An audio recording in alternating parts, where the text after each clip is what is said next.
nagkaloob po ng Panginoon sa buhay ng bawat isa sa atin. Sa Psalm 15 po. Limang lang po ito? Limang verses po na ating pagbubulay-bulayan pero makabuluhan. Amen? So, praise God. So, sabi po dito, dito makikita natin, ito po ay sinulat po ni Tatay David. Siya po ang nagsulat nitong verse, ay sa Psalm 15 po. Makikita po natin dito na yun pong theme dito is makikita natin kung sino yung the upright and the righteous man na ina-approve po ng Panginoon. And will find home in the God's presence. Na matatagpuan daw po sa presensya ng Diyos. So dito po, dinidefine po yung God's holy hill. Ito po yung temple of God. No? Na binilt po by Solomon. That ito po ay nakabuilt sa hills ng Jerusalem. At the temple at the city of Jerusalem as whole are used by the author to refer the place of the God's presence on the earth. Dahil noon pong panahon nila, di ba, meron nga po silang tinatawag na God's Holy Hill. Amen? At meron din pong tinatawag na tabernacle. Amen? So, purihin ng Diyos, tayo po'y dumako. O Yahweh, sino kaya ang makakapasok sa iyong templo? Amen? So, yun po yung unang tanong na makikita natin dito sa pag-aaralan po natin ngayong oras na to. So, makikita nyo, nirepresent po ni Tatay David. Amen? Nakalimutan ko po manalangin. Mag-pray muna tayo. Hallelujah. Heavenly Father, we praise you, O God. We glorify your name once again, Panginoon. We thank you sa oras na to na muli mo kami, Panginoon, sasamahan. Panginoon, patatawarin, Panginoon, sa aming mga pagkakasala. Ama, patuloy ka pong maparangalan ng iyong anak, O Diyos. Hallelujah. At patuloy, Panginoon, na samahan mo ang bawat isa sa amin, Panginoon, na lalo kang makilala ng higit pa, kaysa sa bawat araw, Panginoon, Lord, na lumipas, Panginoon, bago, Panginoon, fresh, Panginoon, Lord, na mga revelasyon mo na matanggap namin sa oras na to, Panginoon, na nagmumula sa iyo, O God, na ikaw, O Diyos, ang patuloy naging magliwanag sa aming mga buhay, maitaas sa aming buhay, maparangalan po sa aming buhay, Ama, at masamba namin sa bawat araw po na aming buhay, Ama. Pinasasalamatan ka po namin, Panginoon, sa bawat pagkakataon po na pinagkakaloob mo sa bawat isa sa amin, na magamit po kami sa iyong ubasan, Panginoon, at maging mabunga po ang bawat isa sa amin. Kaya naman, Ama, muli po ako nagpapasalamat sa matagumpay na gawain po sa oras na to, O God, sa pangalan ni Jesus. Ikaw po ang laging maitaas at maparangalan. Hallelujah, in Jesus' name. Amen and amen. So dito po makikita natin na sa tanong po ni Tatay David sa kanyang unang talata, who can come to your tabernacle, O God? O sabi natin, Lord, sabi niya, who may abide in your tabernacle? Amen? So makikita po natin doon yung sense na kung paano sinimulan ni Tatay David po yung question na ginamit niya as a figurative. Kasi alam naman natin na si David po ay tinawag ng Panginoon, inanoint ng Panginoon. Pero makikita natin that even he lived in the house of God, it is impossible, It was, because it is over na po. It was impossible for him because David was not a priest. Amen? Sa panahon po na yon. Pero dito makikita niya, makikita natin yung word na abide, na sinasabi niya, sino, sabi niya ganon, who may abide in your tabernacle? Sino makakapasok sa iyong templo? Amen? Sa English po, abide yung ginamit niya. Amen? Kaya dito po, makikita natin dito na alam natin na yung tabernacle po na yon, Pag sinabi yung tabernacle, ito po yung great tent ng meeting na po kung saan sinabi po nila ng Panginoon kay Tatay Moises, 'di ba? At saka na binilt nila sa Israel during sa Exodus po. Amen? Na doon po sila nag-aalay na po sa loob ng tabernacle na yon. Amen? Para patuloy po na mag-survive mag-survive sila, yun yung palang nagiging source nila, doon sila pumapasok, doon sila lumalabas, para po maranasan ang presensya po ng Panginoon. Amen? Kumbaga sa parang yun yung pinaka-altar nila na, di ba, pili lang po yung nakakapasok. Kung hindi ka Levites o lingkod ng Panginoon, hindi ka po, wala kang karapatan makapasok doon. Amen? So, tinatanong niya doon, sino ang karapat dapat sumamba sa iyong burol na sagrado? Yun po yung tinatawag natin na Holy Hill na dinefine ko kanina. Amen? Na po, hallelujah. Kung saan din po sila umaakyat, na si Tatay Solomon naman po ang nag-ano doon na para mag-alay. Kaya, napakahalaga po na maintindihan natin, kaya kung bakit binabaybay natin yung mga salita na to, kung gaano tayo kapalad ngayon sa generation po na to. Amen? Kaya, purihin po ang Diyos kasi tayo po nag-aaral, hinihimay natin yung mga salita para makita natin at makita mo sa sarili mo kung gaano kakapalad ngayon na nararanasan natin yung biyaya ng Panginoon. Amen? Kaya, purihin ang Panginoon. So, dito po, para sa akin, yung tabernacle, ito po yung parang sa ngayon, para sa akin, ito yung actual desire mo to abide in the presence of God. Kasi wala na tayong tabernacle ngayon. So, ikaw at ako ngayon, paano ka nga ba, makakapasok sa presensya ng Diyos? Alam natin na without abiding God, we are nothing. Amen? Yun po yung sabi sa John. Kaya, dapat yung buhay natin po, ang mind natin, ang pamumuhay natin, dapat po lagi tayong naka-abide sa presensya ng Panginoon. Lagi tayong naglalakad closer kaya bakit tayo nagpe-fellowship, we have to draw ourselves closer to God. Kailangan mong intentional na ilapit ang sarili mo sa Panginoon. Amen? Pero hindi ko sinasabi that you have to build. Ang Diyos ang nagbi-build sa atin, but we have to do. May bagay na gagawin ang Diyos at may bagay na gagawin ka. Amen? Kaya yung puso natin, amen, pag tayo lumalakad sa Panginoon, yung heart natin, yung mind natin, yung buhay natin, yung bawat step natin. Amen? Kailangan po nandun yung ating heart, mind, and life sa paglakad sa Panginoon. Amen? Sabi niya doon, who can come to the hill, that God's temple? Diba? Yun yung pangalawang tanong niya. Or should I say, who may dwell in your holy hill? Amen? So, ito naman po, makikita natin dito,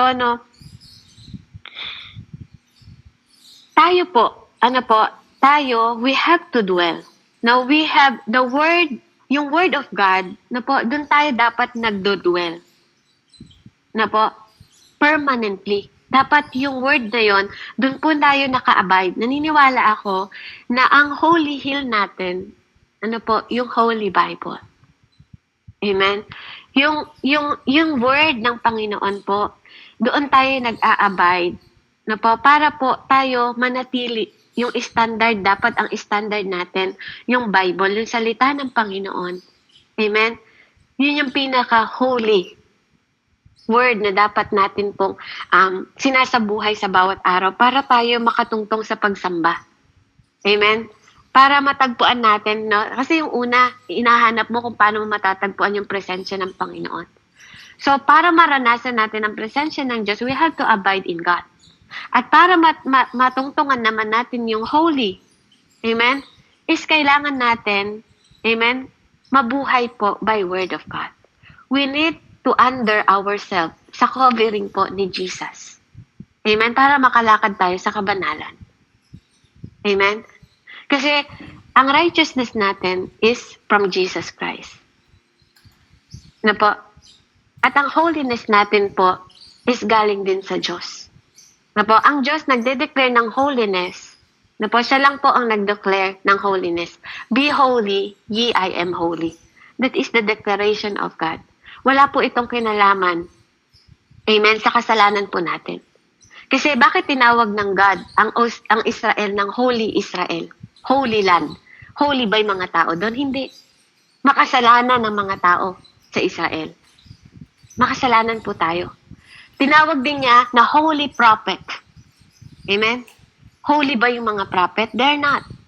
They make mistake. they are sinning in the world. So ang word of holiness, to define, this is the declaration of God sa'yo at sa akin. Be holy, ye I am holy. Wag natin tong ituro o sabihin sa mga tao na magpakabanal kayo dahil ako'y banal. Wala pong taong kayang maging banal. Hirap nga po tayong umabot sa righteousness eh. Kaya nga po ang righteousness natin in Jesus Christ. Amen? Kay Jesus Christ po ang righteousness natin. Ang righteousness natin. So saan natin kukunin ang holiness? Kay God din po. Kasi walang banal. Hindi sinabi ni Pedro, magpakabanal kayo kasi ako banal. Hindi rin sinabi ni Paul na magpakabanal kayo kasi ako banal. Only God ang nag-declare po ng be holy, ye I am holy. Amen? Kaya napakahalaga po na yung holy hill na tinatawag po, ang holiness po. Amen? The more po tayo na nag-a-abide sa word at nag-a-abide sa God, we will receive the presence and holiness of God. Amen? Naniniwala po ako that tabernacle ngayon, is Jesus. Amen? At ang hill natin, ang tungtungan natin, ang foundation natin is Word of God, which is Jesus also. No one can come to the Father na hindi dadaan sa Panginoon at apart kay God. Kasi lahat ng gawa natin is basahan sa harap ng Diyos. Sino sa atin ang makakalapit sa Panginoon kung hindi po kay Jesus Christ? So everything po, kinukuha natin lahat kay Jesus Christ. Siya lang. Siya ang atonement, di ba? Siya ang inalay. Siya ang nagbayad sa altar. Lahat po sa Kanya. Righteousness at holiness po sa Diyos natin makakamtan. Amen? Kaya yung mga tanong na to, kahit kayo po, sino ba ang karapat-dapat sa atin para sumamba sa Diyos? Wala kahit isa. Kasi wala naman pong nakaabot sa kaluwalhatian ng Panginoon sa iyo at sa akin. Amen?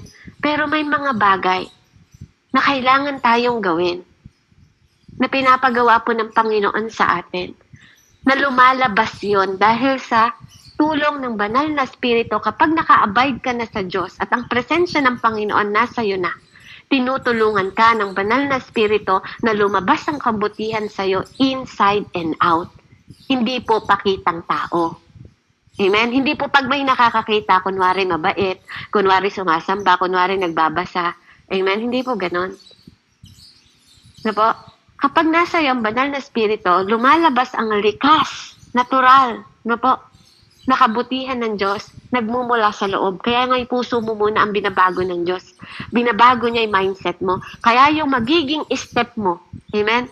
Dahil sa biyaya ng Panginoon, sa grace ng Diyos. Amen?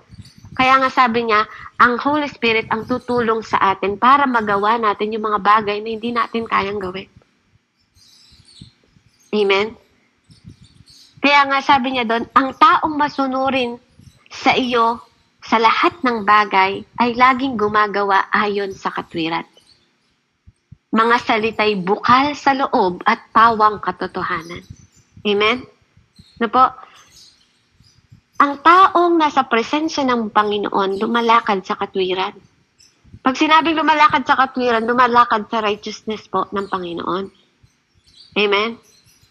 Gumagawa ka, amen, dahil alam mo na ikaw ay naligtas na at lahat ng bunga ng kabutihan na gagawin mo, nagiging masunurin ka dahil nauunawaan mo yung tinanggap mo. Amen? Nauunawaan mo yung mga bagay na tinanggap mo na nagmula sa biyaya at grasya ng Panginoon. Kaya napakahalaga po, yung karakter. Amen? Kapag lumalapit ka sa Panginoon. Amen? So sa madaling salita, the character of one who can come before God. Amen? Kailangan may obedient heart tayo. Sabi ko nga, sa isa kong preaching po, ang karakter po hindi yan hinihiram. Ang ugali po, hindi ko pwedeng hiramin yung ugali mo, Ate Kelly. Hindi mo rin pwedeng hiramin yung ugali ko. Na po, para maging karapat-dapat sa Panginoon. O magpakitang tao sa mga tao sa paligid natin. Hindi po nahihiram ang karakter. Pwedeng maloko mo yung mga tao sa paligid mo, but not the Lord. Amen? Pwede ka mapaglaruan ng kaaway, pero hindi mo pwedeng paglaruan ng Diyos. Kaya nga sabi niya dito, he walk uprightly. Amen? Sa 2 and 3 po. And work righteousness and speak the truth in his heart. Kasi ang Diyos po natin, Diyos ng katotohanan, hindi Diyos ng kasinungalingan. Kaya kung ikaw, madalas ka pa rin nagsisinungaling. Amen? Sabi nga po, ang taong sinungaling, ang ama mo, yung Diyos ng kasinungalingan. Kaya nga, unang-unang pinasusuot sa atin, tingnan nyo, pati armor of God po, anong unang mo sinusuot? Belt of truth. Kasi hindi siya Diyos ng kasinungalingan. Kaya dapat ang buhay natin nasa way po ng katotohanan. Hindi po sa kasinungalingan. Na po, kapag may mga niloloko kang, mga mahal mo sa buhay, niloloko mong mga tao. Amen? Na po, baguhin po natin yung mga puso natin. Hindi po desire o intensyon ng Diyos na saktan yung mga taong mahal natin. Wag po magmula sa atin yung pananakit kasi